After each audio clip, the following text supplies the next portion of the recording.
Eu sou o pastor Marcos, do site clinicapastoral.org, da Igreja Batista Moriá, e estou trazendo um estudo sobre o nome de Deus, uma perspectiva histórica sobre a evolução da pronúncia do nome de Deus através da história.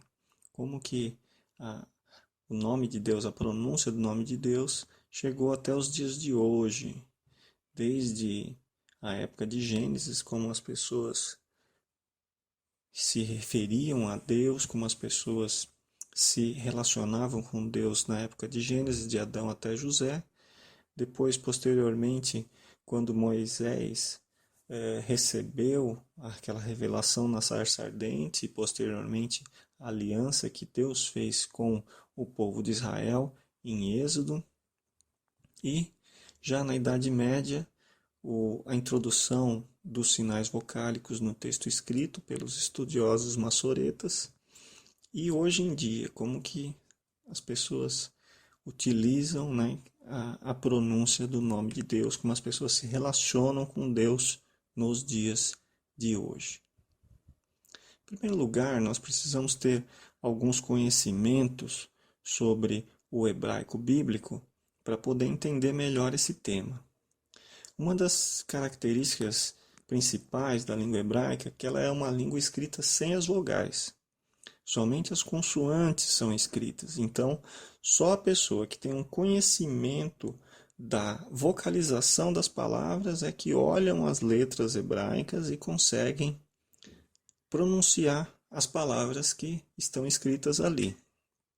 Por exemplo, se a nossa língua fosse falada dessa maneira, nós olharíamos, por exemplo, essas letras aqui, BTT, DC, e por já conhecer a vocalização delas, facilmente nós introduziríamos as vogais e pronunciaríamos batata doce.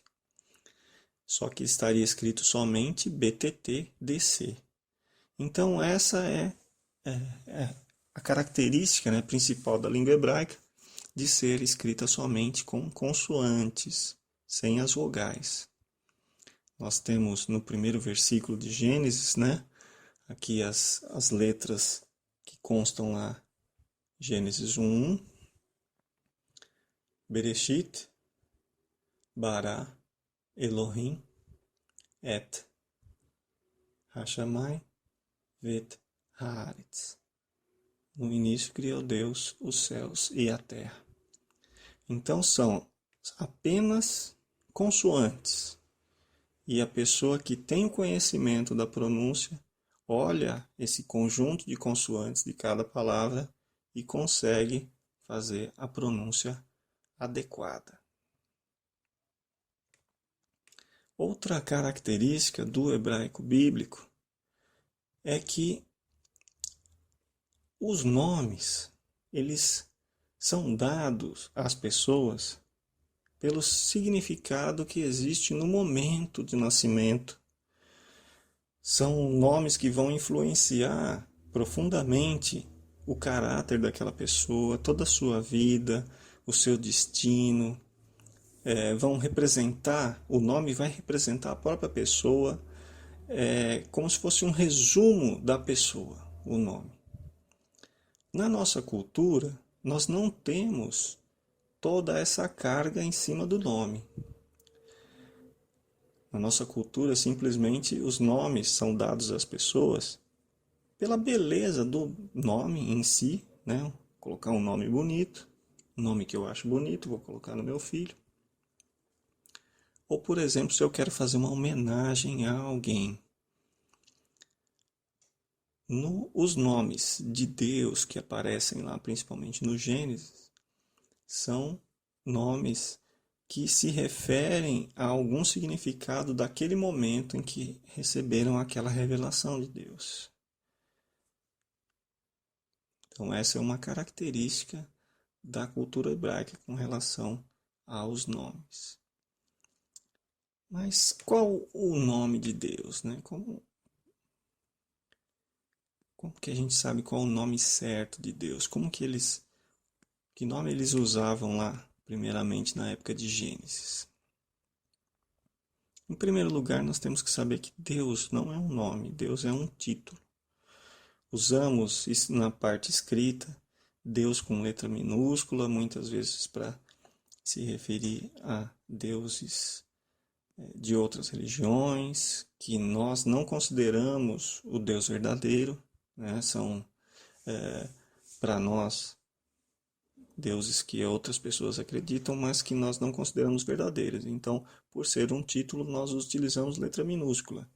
Mas quando nós falamos do nosso Deus, que nós acreditamos ser o único Deus existente, o único Deus verdadeiro, nós utilizamos letra maiúscula e escrevemos Deus com letra maiúscula. Mas não é um nome, é um título. Vamos ver como que Deus era chamado nessa época e antes de Moisés. Logo no primeiro versículo da Bíblia, nós temos a palavra Elohim. Elohim, que é traduzido por Deus, né? Significa Deus. É uma forma singular, é uma forma plural, né? O singular de El. Então, El no singular e Elohim no plural. E El masculino, Eloá feminino. Quando vem acompanhado de algum complemento, né? Sempre aparece essa forma plural, Elohim. O significado de Elohim é criador, forte e poderoso. Em Gênesis também nós temos El Roi, né, que em Gênesis 16:13, quando Agar está numa situação de muita aflição e Deus vê a aflição dela. Então ela se referiu a Deus como El Roi, que é o Deus que vê, né, aquele que é onisciente, onipresente. Nós temos em Gênesis também El Shaddai, que é aquele que é todo-poderoso, aquele que sustenta, né, em Gênesis 28:3. Então, esses são alguns exemplos dos nomes que eram utilizados ali na época de Gênesis até José. Depois, a partir da revelação que Deus se revelou a Moisés na sarça ardente e posteriormente a aliança que Deus fez com o povo de Israel, surgiu o tetragrama. Tetragramas são o nome que foi pronunciado no momento da aliança de Deus com o povo de Israel, lá em Êxodo 34:5, né?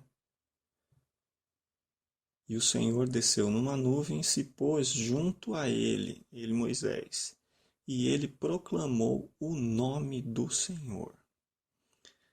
Então nós temos aqui esse versículo, ele escrito.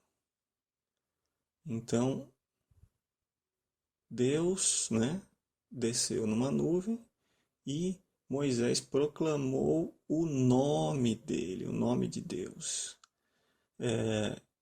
No texto escrito, esse nome foi escrito com essas 4 letras, né? O Yud, o Re, o Vav e o Re novamente. Certo? Então, esse nome realmente foi pronunciado ali por Moisés. Transliterando para a nossa língua, nós utilizamos, né, o Y, né, para transliterar o Yud, o H para transliterar o Re, o W para transliterar o Vav e o H novamente para transliterar o Re. Então são essas 4 letras que são transliterados o nome escrito de Deus. E esse nome foi pronunciado no momento da aliança com a nação de Israel. Esse nome, segundo os especialistas, ele quer dizer eu sou, aquele que é autoexistente, que existe por si mesmo, que não precisa de nada para colaborar com a sua existência, ele existe por si, né? Então, ele seria a primeira pessoa, a conjugação da primeira pessoa do verbo raiar.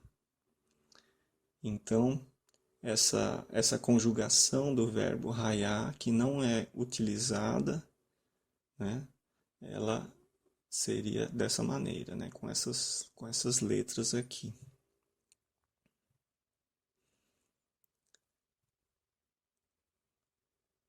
Na sequência, em Êxodo, nós vemos em Êxodo 27, uma ordem muito veemente para que não fosse pronunciado o nome de Deus em vão.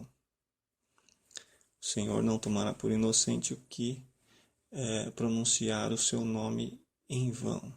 Então havia um respeito muito grande para que não se pronunciasse o nome de Deus. Isso, na prática, né, o nome de Deus era pronunciado apenas uma vez no ano, quando o sacerdote entrava no Santo dos Santos, né, no dia do Yom Kippur, para fazer a oferta para o perdão do povo. Então, somente uma vez no ano era pronunciado apenas pelo sacerdote, dentro do templo. Quando as pessoas iam falar de Deus, elas falavam Senhor, né, que em hebraico é Adonai, elas falavam Elohim, que quer dizer Deus, ou até Altíssimo, usavam também El Shaddai, usavam El Roi, e com o tempo elas começaram a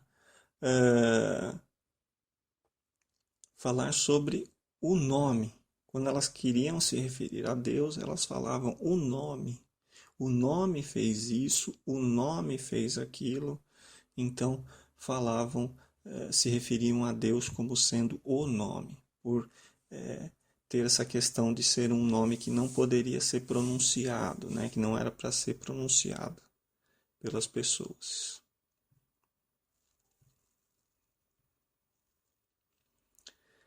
Em 300 a.C., né, bem depois aí da época lá de Moisés,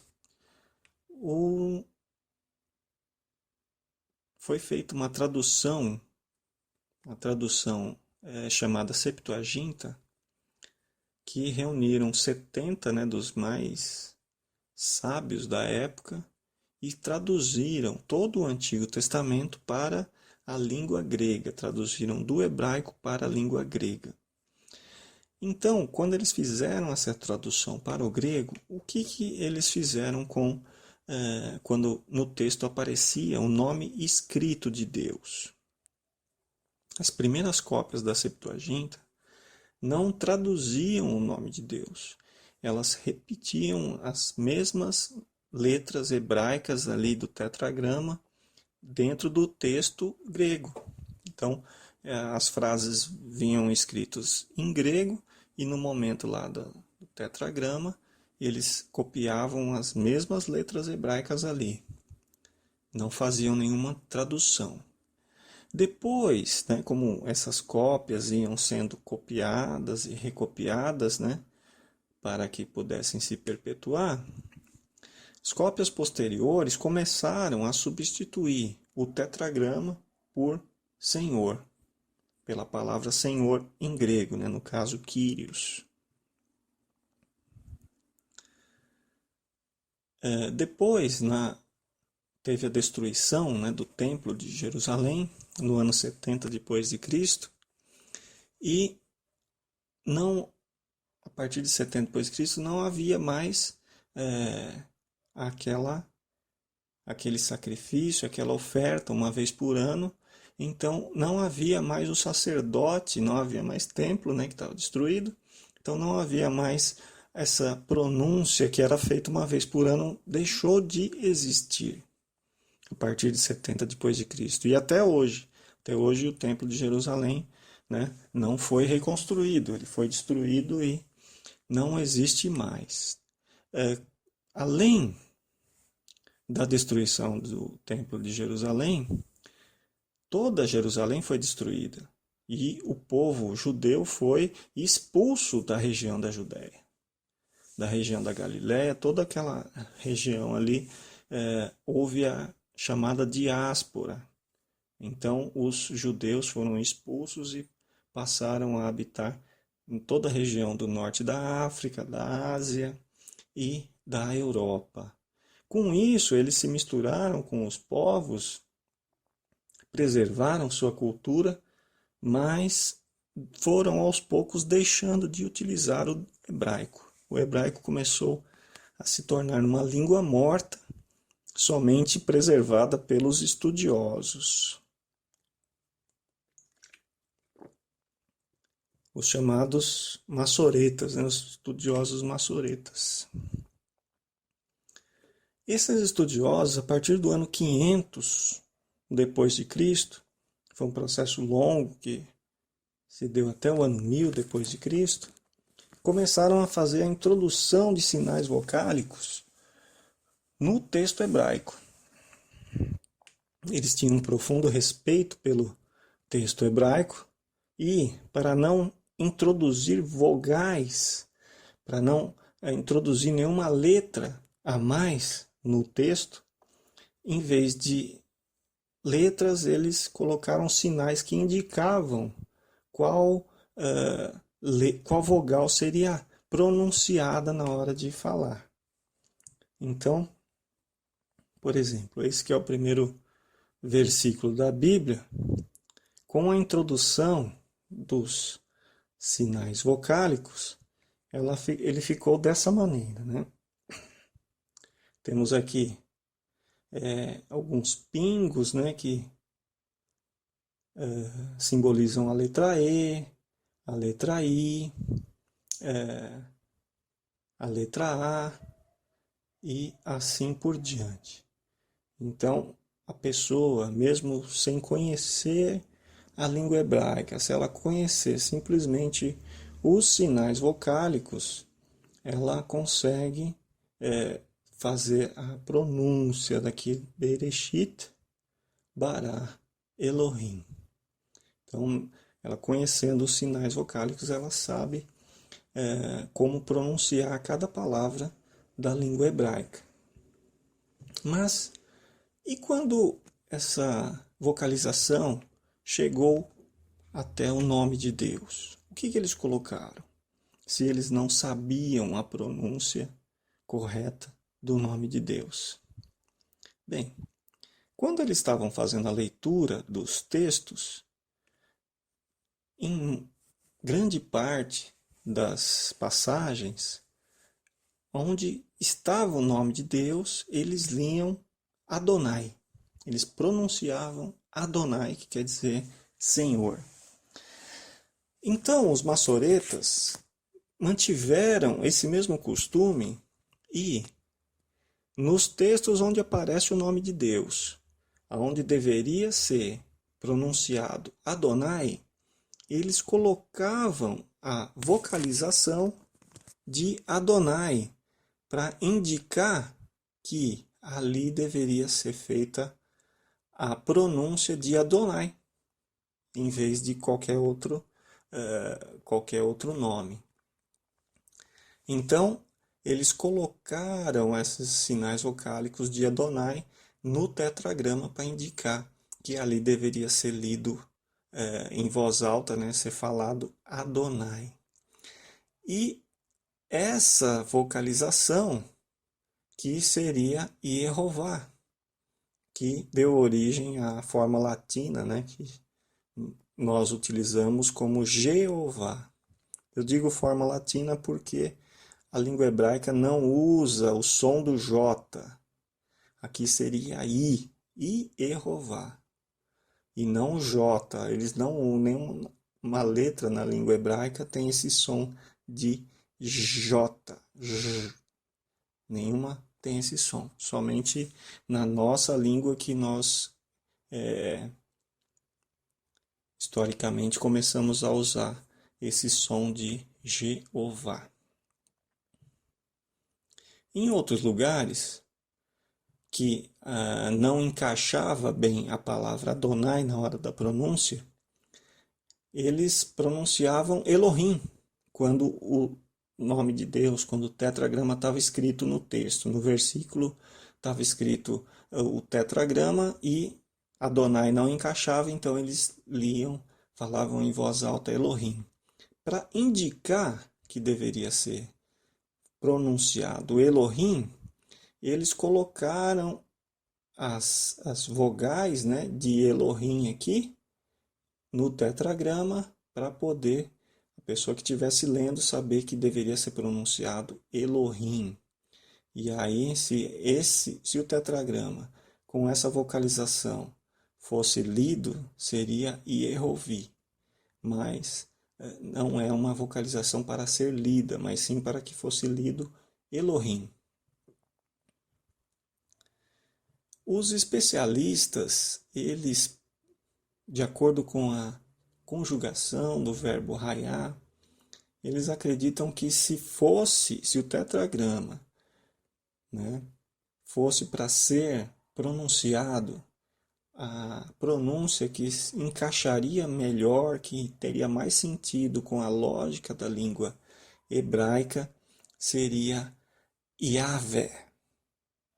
Seria essa pronúncia, né? Yahvé. Nós, olhando toda a Bíblia, nós vemos uma revelação progressiva de Deus. Primeiro, as pessoas davam um nome para Deus de acordo com a sua experiência que tinham com Deus. Depois, o próprio Deus se apresenta a Moisés e faz uma aliança com o povo e é proclamado ali o nome de Deus. E depois vem Jesus, que é a própria presença de Deus em carne e osso, que é crucificado, ressuscita, sobe aos céus. E depois vem o Espírito Santo para habitar no nosso coração. Então, nós vemos uma revelação progressiva, né? Primeiro, os nomes dados, né, de acordo com cada situação. Depois, o tetragrama, que é usado de Moisés até Jesus. E de Jesus em diante, o relacionamento que as pessoas têm com Deus, pelo próprio Jesus, né, foi incentivado pelo próprio Jesus, foi para que as pessoas tivessem um relacionamento com Deus como Pai.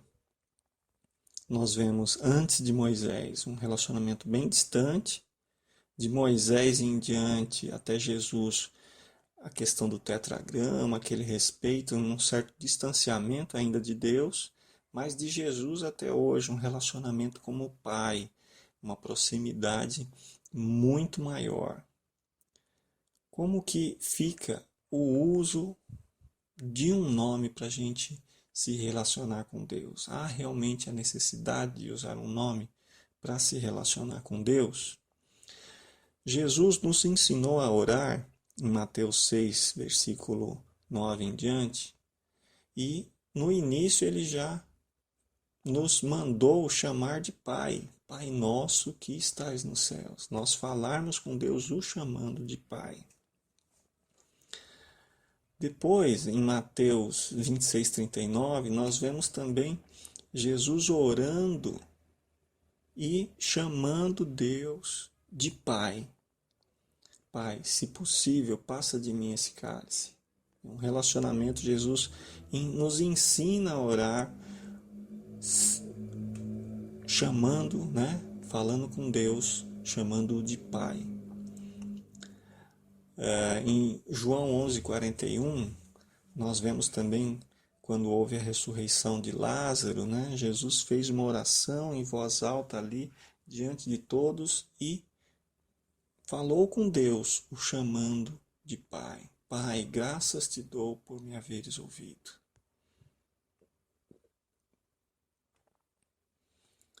Em João 17:1,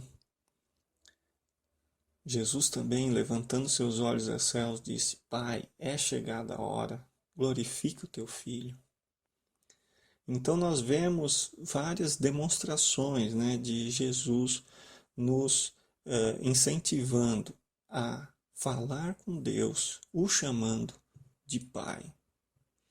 Hoje em dia, para nos relacionar com Deus, qual seria a maneira correta então? Bem, nós podemos chamar Deus de Yehová. Yehová ou Jeová, né? Que seria o tetragrama misturado com as vogais de Adonai. Nós podemos nos relacionar com Deus o chamando de Jeová. Isso não tem nenhum problema. Nós podemos também usar essa forma, que é a forma que os especialistas acham que é a que faz mais sentido dentro da língua hebraica, né? Que é o Yahvé, ou uma forma latinizada, que seria o Javé. Podemos também utilizar essa forma, não tem problema nenhum. Podemos chamá-lo de Adonai, como é meu Senhor em hebraico, né? Podemos nos relacionar com ele chamando-o de Elohim, que é hebraico, quer dizer Deus. Podemos o chamar simplesmente de Deus,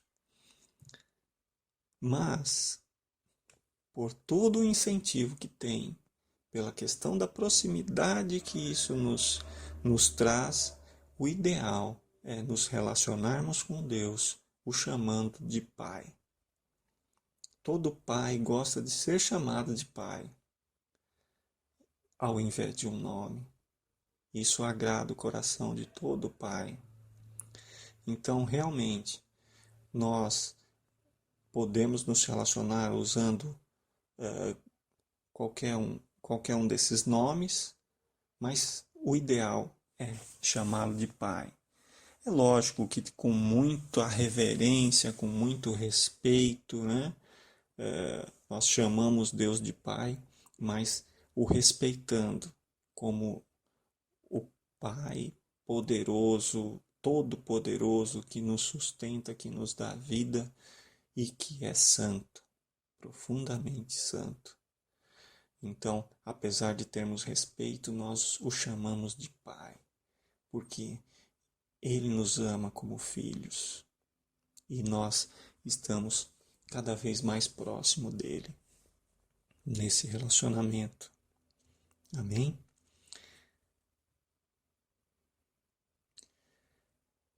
Esse estudo sobre o nome de Deus, né, eu espero que tenha sido proveitoso para você.